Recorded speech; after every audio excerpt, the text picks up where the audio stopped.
Hello, I'm Lynsey de Paul, and you can see me with Sugar Me on Single Luck on NPS. Tootsie.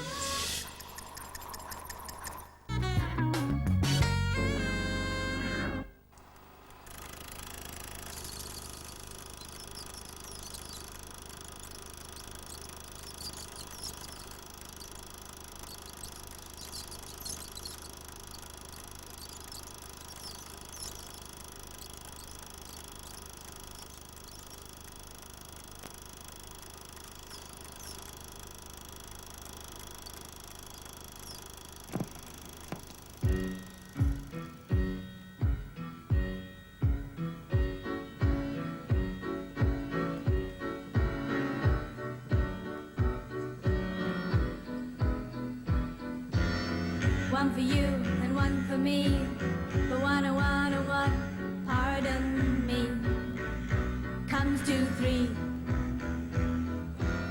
Looking sweet and all the while, hid behind a smile was saccharine. I'm a go-between. Save me,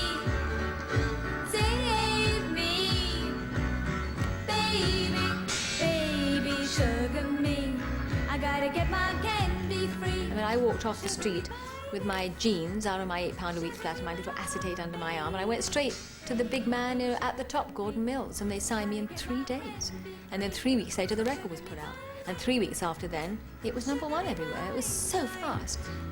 Sugar, sugar, sugar, sugar, sugar, sugar, sugar. When I was doing Sugar Me, I made it up enormously, actually. I used to make this, it looked like a dead fly on my lip. It looked like something was stuck there, the thing that ate hamstered. Honey, sweet, and harmony will melt away the bitter memory. It's gotta be. Save me, save me, baby, sugar me. I needed to earn my own money. That was a determination from a very early age. I wanted to get away from home, I wanted to earn money, and I wanted to have materially everything I wanted. Baby, sugar me, I gotta get my candy free. Sugar me by day, oh, sugar me by night. Sugar me,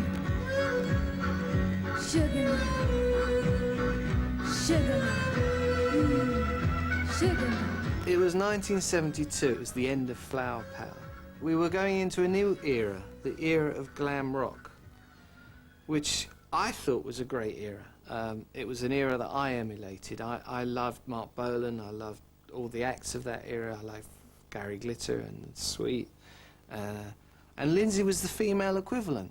She was the female contingent of the glam rock scene.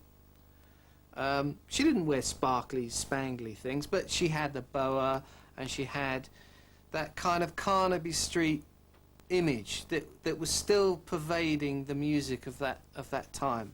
If any of us look at something that's 26 years old, we would all feel a little distant from it and look at it. How could we wear our hair like that? Look how fat we were. Look how thin we were. You know, we look at it aghast, aghast at what we looked before. But I'm just feeling distant.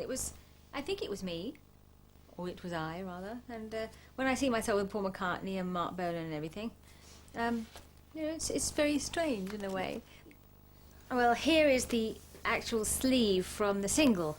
See, Sugar Me. And then this is the sort of flyer that they had at the time of the single. What's happening at A.D. Kirshner? Introducing a new name, a new song, a new star, Lynsey de Paul, and a first single, Sugar Me, co-written with Barry Green, who is, of course, now Barry Blue. Produced by Gordon Mills. Actually, I made it 7 months before I met Gordon Mills, but he did remix it. So when you're having a deal of £80,000 and you're living in an £8-a-week flat, who are you to say, no, take your name off? Sebby, come on, come up. And then come on, Seb. Come on. Come on up here. She doesn't like me singing usually. She taps me on the shoulder and tells me to stop.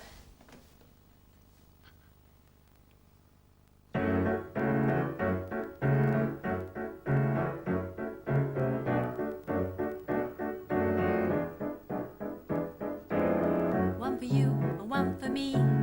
One, pardon me. When it comes to 3.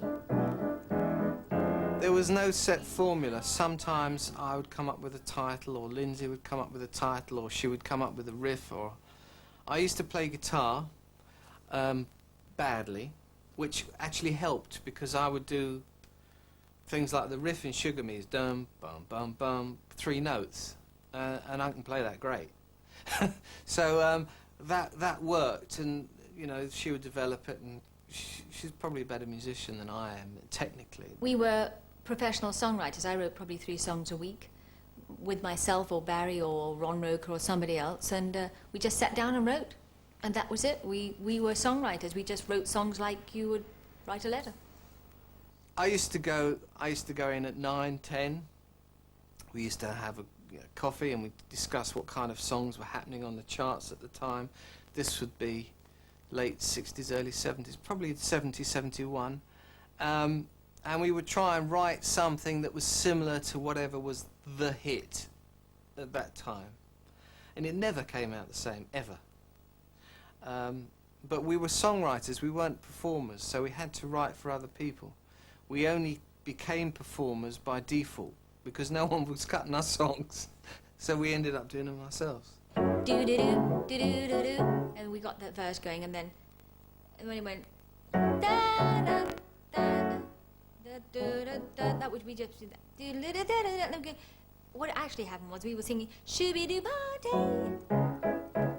shooby-doo-ba, and we would just sing phonetics and just sing vowels that sound nice with the notes.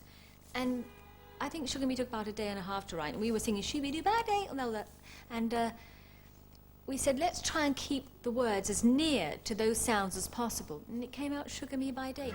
Sugar me by day, sugar me by night. Sugar, sugar, sugar, sugar, sugar, sugar. Yes, it's amazing how you can get away with just going, and everyone remembers you, isn't it? Just me and you. Honey, sweet and harmony will melt away the pit of memory. It's gotta be. Save me, ba-da-ba-dum-bow. Save me, baby, baby, sugar me. I gotta get my candy free. Sugar me by day. So what was London like in the 70s? What was the scene like? Well, it was the first time after the 60s that women started to earn money, as I say, and women also... Hello, there's a colourblind person in front. It was a sort of time where, for the first time, young people could earn money. It was the swinging London. It was a happening place. Fashion was determined from here. Pop music was determined from here, and it was a very exciting place to be. Well, this is where it all happened. This is my £8 a week flat. And when I was at college and I was having such a rough time at home, I actually worked while I was at college so I could save enough money up to put a down payment on a flat and move out of home, which I did. And then I also left college at the same time. I did 3 years of a 4-year Bachelor of Arts degree. And I just moved out and I was working in art. And then I began doing record sleeves in this little flat here. And then I wrote Sugar Me and God knows what else. It wasn't a big flat. It was just one big L-shaped room and one bedroom. And it was very dark at the time. And I painted the walls maroon and I had navy blue carpet and it was pretty grim. But do you think that helped with the songwriting, the surroundings? I don't think the surroundings helped at all with the songwriting. What did help was that my very first boyfriend, who was 32 years older than me, and we bought me a piano. That helped. Every single inch of the writing happened up there. Thereafter, I went and made the album, you know, the demo album. So Barry worked with you in there as well? Oh, yes, everybody came to me and worked here. It was right by a cinema, and it was right over an Indian restaurant. The people above me were out, and there was a corridor between myself and the next flat, so I didn't disturb anyone. Even when I was playing at 11 at night, I didn't disturb anyone. I remember you very well. Oh, my goodness! When I lived here, you were here. I know. Oh, this was a neighbour of mine. How bizarre. How are you? I'm fine. Oh, good. It's a long time since I've seen you. Very long time, but here I am. How are your parents? My father passed on, but my mother He's getting on a bit. She's well, thank you. No, And that's how are you? nothing. I'm fine. My husband passed away, Oh, I'm sorry. but it's life, Life isn't goes it? on. Yes, it does. Do you think they'd mind if we just filmed how I used to come in all the time? Would that be all right? You're welcome. You're a wonderful person. Thank you It's very all much. right. It's lovely to see you. It's so on. surprising. I don't think she has changed. She was always very lively, very lively. You always had a lot of company at night. I could- Not that much. No, you were always music and always very, very lively. I do remember all Yes, I this. remember And what was his name? Oh dear. Very blue. No, he lives in America now, I think. James Coburn. Yes. Yes, but he didn't come here because that was later on. Later on, Yeah, that was yes. later on. And Dudley Moore, remember? Strange. Were you surprised when Lynsey became such a famous? success? No, I expected it somehow. Well, more than me, mate. I didn't expect it at all. Well, I did expect Oh, that's it. not, I tell you what, I always had a sense of destiny, even as a little girl. Yes. And I always thought I'd be very, very well known. I always knew, not wanted to, but knew. You felt but I it. thought it was going to be for artwork. Well, you see, you never know. I think never life know. is always so unpredictable.